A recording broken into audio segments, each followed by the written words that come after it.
Bom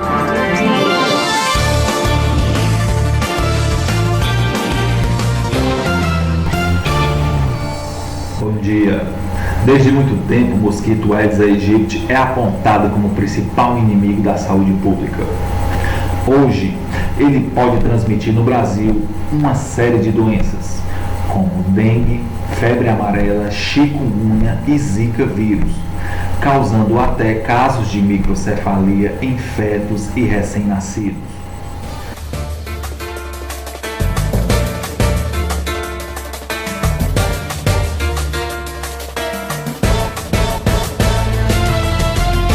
Agora, trazemos uma matéria mostrando as principais ações dos agentes de endemias brasileiros para conter a proliferação deste grande vetor. Bom dia a todos. Estamos aqui em uma residência no bairro Sumaré, acompanhado dos agentes de endemias, no intuito de acompanhar as atividades desenvolvidas pelo agente de endemias. Kaline, essas atividades desenvolvidas? Nosso trabalho especifica em tratar cada depósito, verificando, eliminando os possíveis focos encontrados em cada residência e também mostrando à população o risco que se corre em ter um foco em sua residência.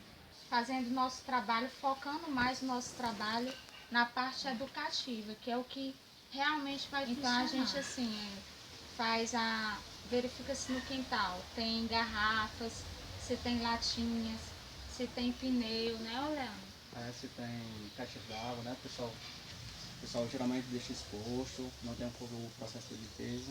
Então, infelizmente, esse tipo de depósito de água que a gente encontra bastante, na maioria das casas, a gente encontra o foco. A gente tenta frisar bem, orientar bem, pegar no pé do proprietário que o que vai funcionar é ele manter os reservatórios de água bem vedados, sempre limpos, fazer aquela limpeza semanal, lavando com esponja ou escovão e mantendo totalmente tampado. O nosso trabalho diário é esse, mostrar à população que se cada um fizer a sua parte, né, contra esse mosquito, nós seremos muito mais fortes do que ele.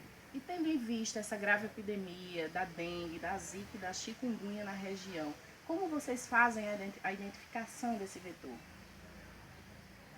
Esse trabalho é identificado através do primeiro contato, quando a gente entra na residência e verifica os seus depósitos, verificando os possíveis focos que há na residência. A gente identifica na água a larva. Nós caracterizamos, como já foi dito, o depósito aberto, né? Ele aberto, ele exposto à água de chuva, até mesmo do cotidiano do morador, ele pode ser um possível criador.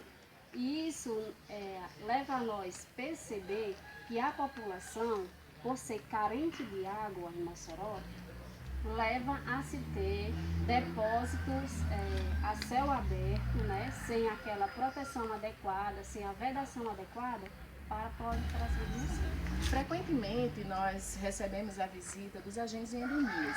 Então eu gostaria de saber se essa visita ela é realizada em 100% das residências.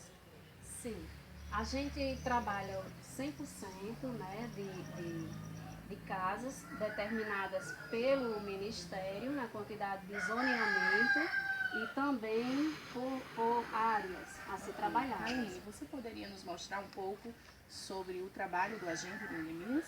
Sim. Ok, então vamos acompanhar um pouco a supervisora dos agentes de endemia, Kaline Lígia, assim como Isabela e Oleandro.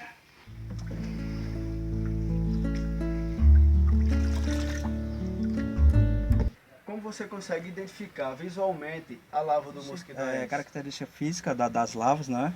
A larva do Aedes aegypti ela é um pouco mais fina, alongada, né? Característica um pouco esbranquecida. E tem o Culex, que ele é um pouco mais, um pouco menor que ela, né? E um pouco mais larga. E geralmente ela se torna bem peluda. A gente vê que ela tem um processo de pelo um pouco a mais do que o do Aedes aegypti. Então, assim a gente conseguindo identificar.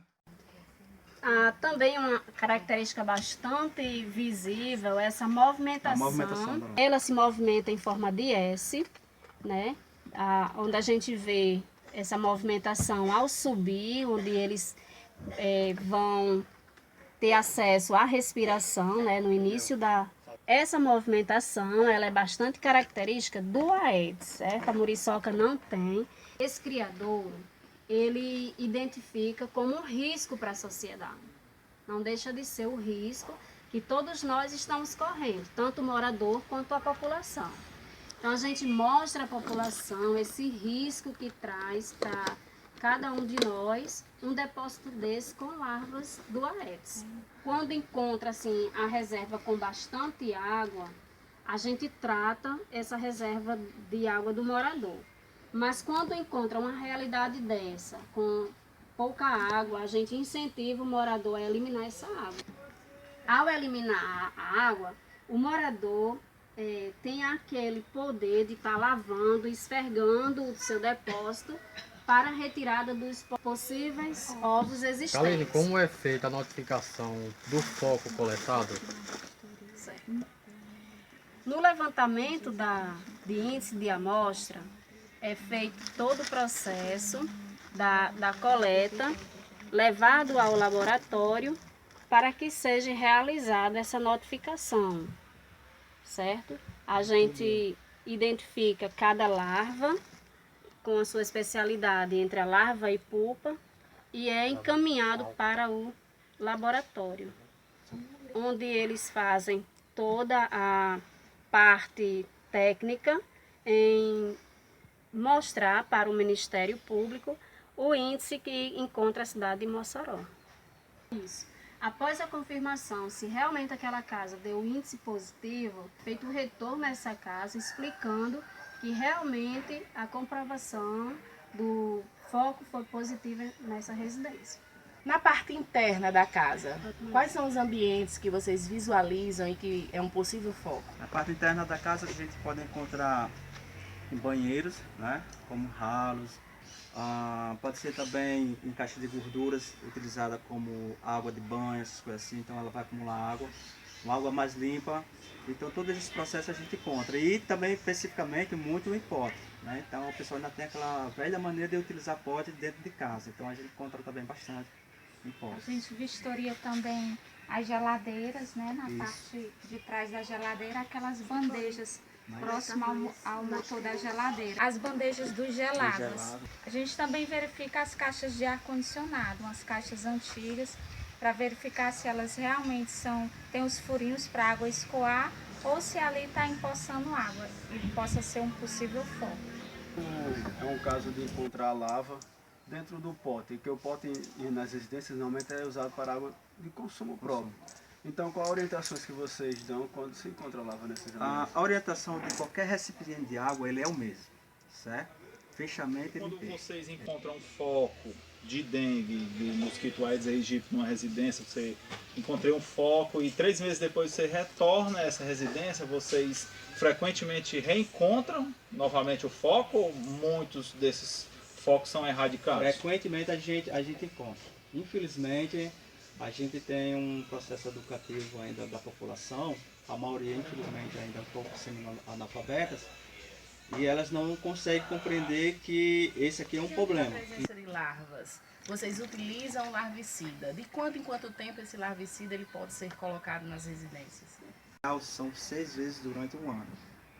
Então assim, nesse caso, esse material, como ela não tem 100% eficaz, justamente pelo processo só de atrofiar a larva, às vezes pode até nascer o mosquito, então o que vai prevalecer mesmo é o cuidado dos moradores. Então se os moradores não tiverem os seus devidos cuidados, como fechamento e limpeza, esse tratamento infelizmente Então, ele no não vai caso, valer a pena. Durante o regime chuvoso daqui do estado, essas visitas são mais intensificadas durante o início do ano, durante o período de reprodução? Não, do ele é para chuvoso? ser um processo só, durante o ano, Ele certo? Então a gente tem várias deficiências. A principal deficiência que a gente temos é o quê? Falta de corpo humano trabalhando no ambiente, certo? Então a gente hoje aqui deslocado de outra zona para vir para cá para poder fazer esse trabalho. Então se não tivesse essa mão de obra, não temos eficácia. Muitos ainda têm como o Zika, né? não como a doença, mas sim como o mosquito. Então eles acham que o Zika é o mosquito. Então, pessoal, né? agradecemos a participação dos agentes em endemias cedidos e vamos fazer a nossa parte diante de uma epidemia tão grave que está acontecendo no nosso município de Mossoró. Vamos eliminar o vetor transmissor dessas doenças. Faça a sua parte. Então, cada população, e só quem vai evitar realmente é a população. Então a população tem que dar as mãos no modo de processo em geral, porque senão